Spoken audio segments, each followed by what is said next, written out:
Greetings duelist and welcome to another video. By the time of this recording, new gold pride cards got announced for the TCG.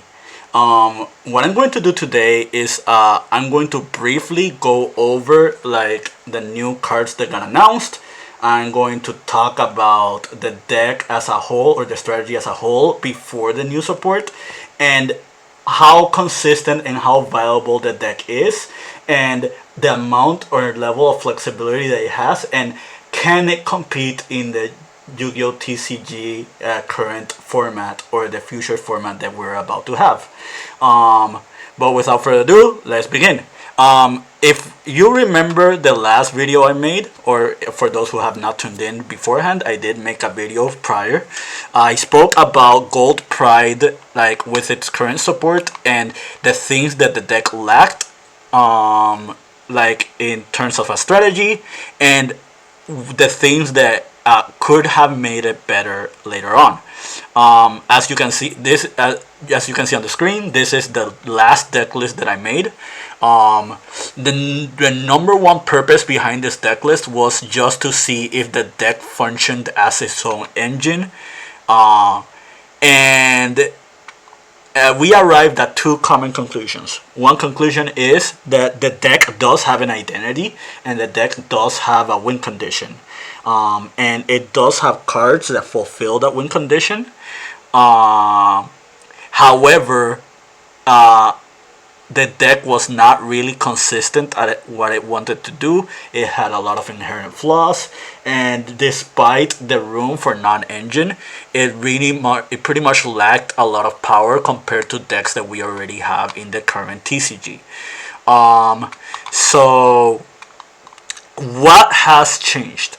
Like, what do we have different that made it better than what we have before? So we received 7 new cards, 1 main deck monster, 2 extra deck monsters, 3 spell cards, and 1 trap card. So I'm going to briefly talk over all of them, and then I'll give explanations to how does that change the strategy as a whole. If you're watching this video, you probably already know what these cards do. You're probably here wondering, like, how viable is this as an engine, and can it be splashable? And I will get to that very briefly. But in order to answer that question, we need to learn about the identity that the deck has with the current cards that it received. So I'll TLD all the cards, but Rollerballer, basically this is Cartesia but for gold prides. Pedal to the Metal, this is Runic Slumber but for gold prides. That came out of nowhere. It's basically Quick Play Reborn, but your opponent can reborn a monster, but their effects are negated. Better Luck Next Time, this is Fire Formation Tenki, but you lose life points in after you add a gold pride. Neck and Neck is Graveyard Recursion for a gold pride name, and in the graveyard is basically a quick summon from the extra deck involving a name if you have less life points than something your opponent controls. We have Chariot Carry. This is a generic rank 3 that can search a gold pride spell, and if you have lower life points, it can foolish a gold pride monster. Pinballer, this is unsummon equip onto monsters the opponent controls up to a number of fusion materials, and if you have lower life points, your opponent cannot negate this. Those are all the cards. So let's rate them one by one. Rollerballer, in order to rate Rollerballer, I have to rate it alongside Pinballer, because it's essentially a catalyst for that monster, since it's the only fusion monster who can summon with it at this current moment. The pair up between these two cards, I'd say, is like a 7 out of 10. I felt like gold price already had enough interactions with your opponent. However, the interactions that it did have with your opponents were destruction interactions, which means it was very weak to monsters that float or monsters that have like destruction protection. So having another form of interruption that does not destroy, it's really strong. And like it's pretty much reactive or proactive. So like it can be done going second or going first, depending if your life points are lower. So I'd say it's very, very solid. Pedal to the metal, 1 out of 10. Like I don't feel like protection for your monsters is very needed. You have enough ways to interact with your opponent with your monsters. You do have a couple of quick effects, like for example Leon and Rollerballer. So I feel like this card is just very weak at what it's used for. That kind of nowhere. This is an extender. I'd say in a deck like this one, this is a really good card. I would have wished that this card would have lowered your life points upon activation. But I still feel like this card is really good because it does not negate whatever you summon with this. It is a quick play spell, so you can do it on your opponent's turn. Your opponent summoning a monster is not that much of an issue because you do have a lot of ways to interact with what your opponent summons. So I'd say this is a very solid 7 out of 10, just like the Rollerballer engine. Better luck next time, 10 out of 10. This is exactly what they needed. This is a Rhoda. This is a draw on top of that. The card is an inherent +1. It lowers your life points upon searching, which pairs up with whatever you want to do with gold price as a whole. Overall, very strong card. This is pretty much going to be a linchpin to the engine or the deck as a whole. Neck and neck, another 1 out of 10, or I'll say like a 2 out of 10. Graveyard Recursion is not really necessary in this deck. Like, the only way I would have seen this card be really strong is if Rollerballer's fusion effect could have been done from hand, not just from field. Outside of that, this card is not that strong. It does have a really powerful graveyard effect, but its conditions are very steep. Like, if your opponent has a monster that is higher than your life points, you're in a very losing position, or you're in a very winning position. It really depends on the scope of how your life points are looking at as. If you do make your life points very consistently lower than what your opponent is summoning, then this could be a very powerful effect. But as of right now, during the as an initial interaction, like an initial reaction, I'd say this card is very weak.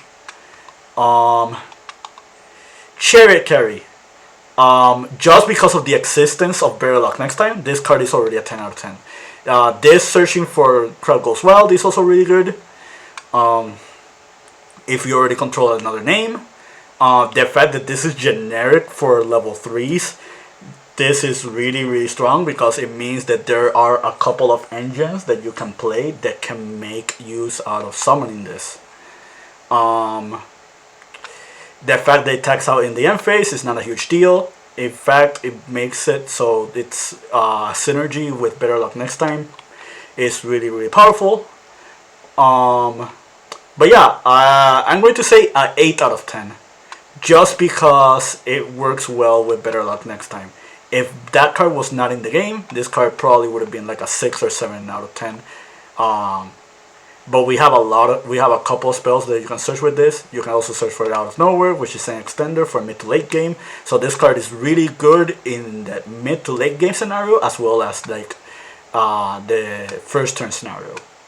So I'd say really good. Now that we went over the gold price cards, we are going to go with what engines are good for this deck to be paired up with. The number one engine that comes to mind, and this is what everybody is pretty much thinking about, is Punk.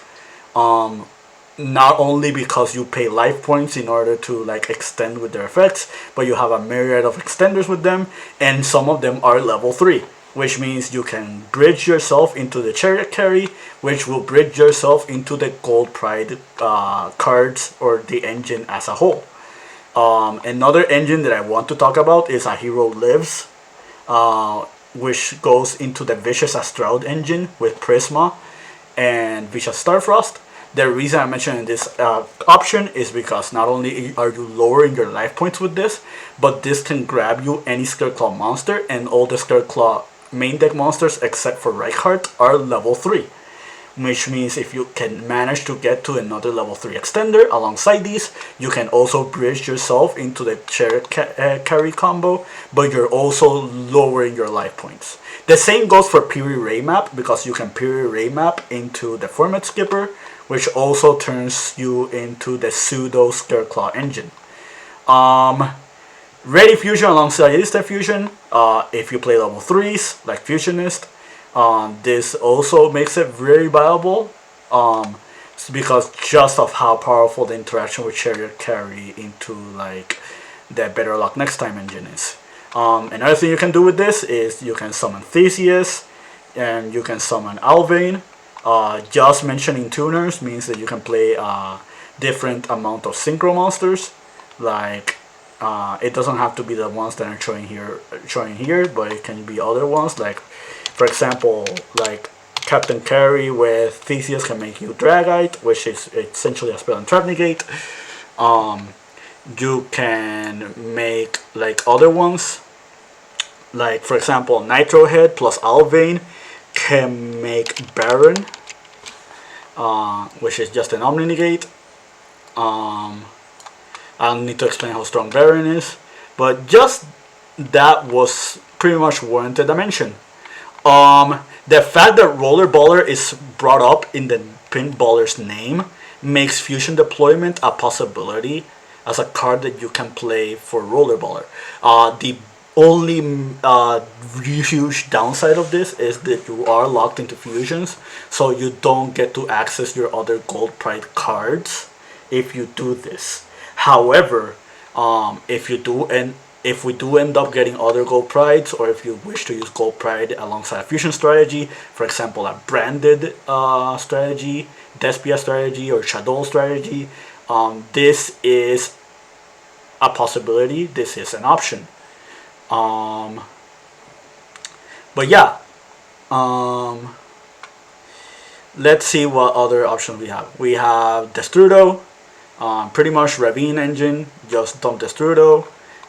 That can get you to Age of Fairy Dragon, and if you do play like the Rakephobia engine alongside that, you can bridge the Ravine engine into the Pseudo Scareclaw engine, which are another layers of extenders that you can try to get you to Chariot Carry, which access you to the Gold Pride combos.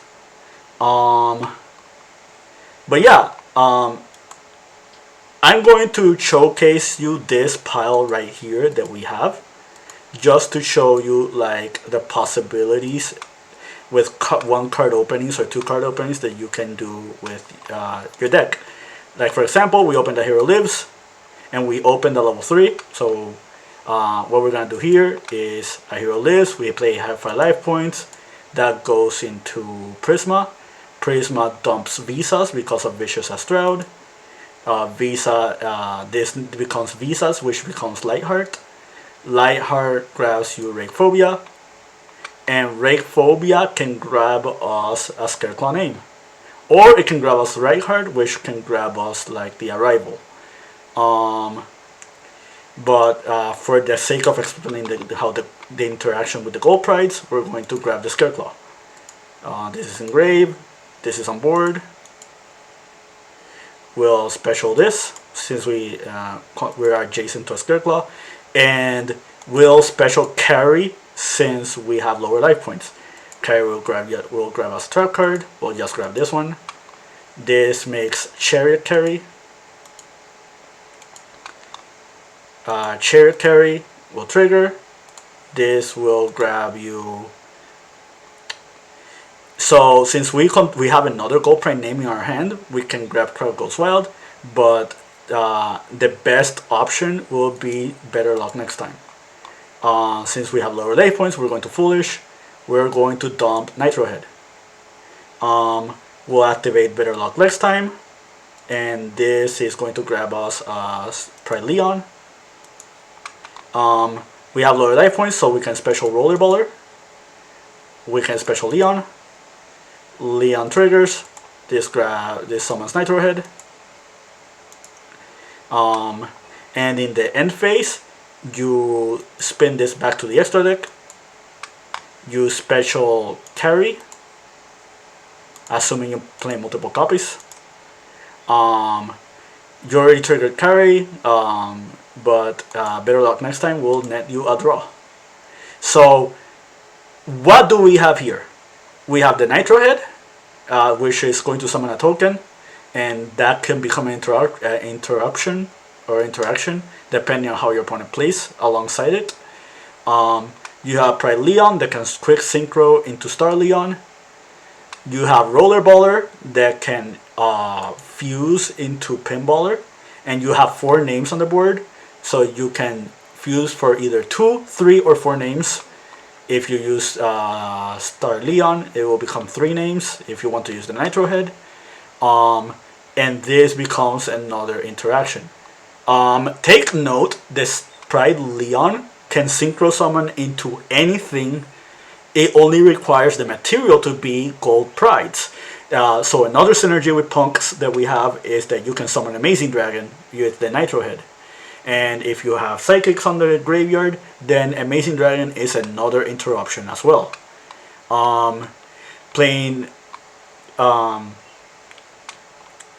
But yeah, like, this is all just talking about the gold pride cards.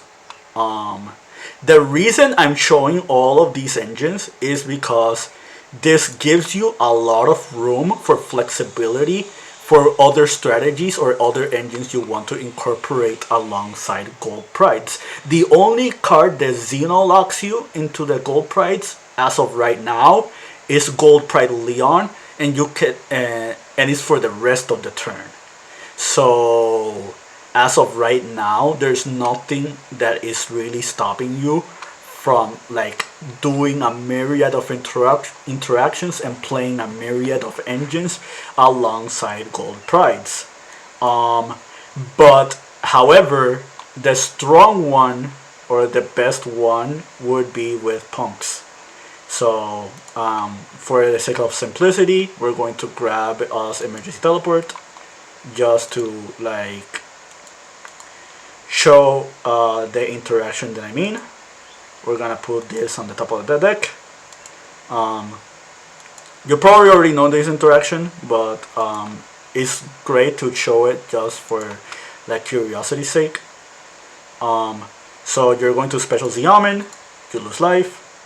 You're going to grab us another punk, which will probably be your normal summon depending on the rest of your hand. Man and Spider will grab you this, so this is already a +1. You have 2 level 3s, so you're going to Chariot Carry. Chariot Carry will detach. This will grab us Better Luck Next Time, and it's going to dump us Roller Baller. This will grab us Star Leon, or Pride Leon rather. Then you special Leon, Leon into Roller, interface, summon carry.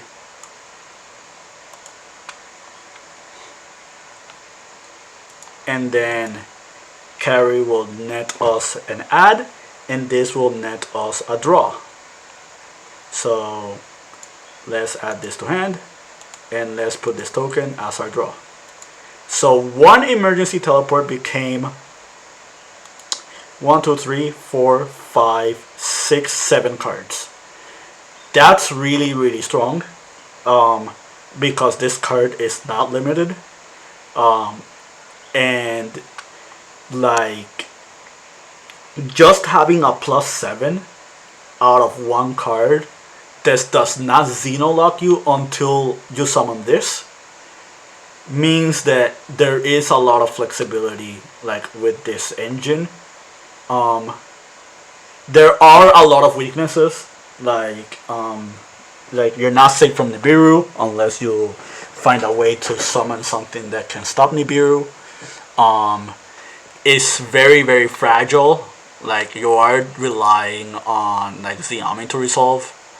um, so if that gets interacted, pretty much your combo is cut short unless you have other extenders. um, like it's a very specific combo. It's kind of telegraphed if your opponent knows what you're doing.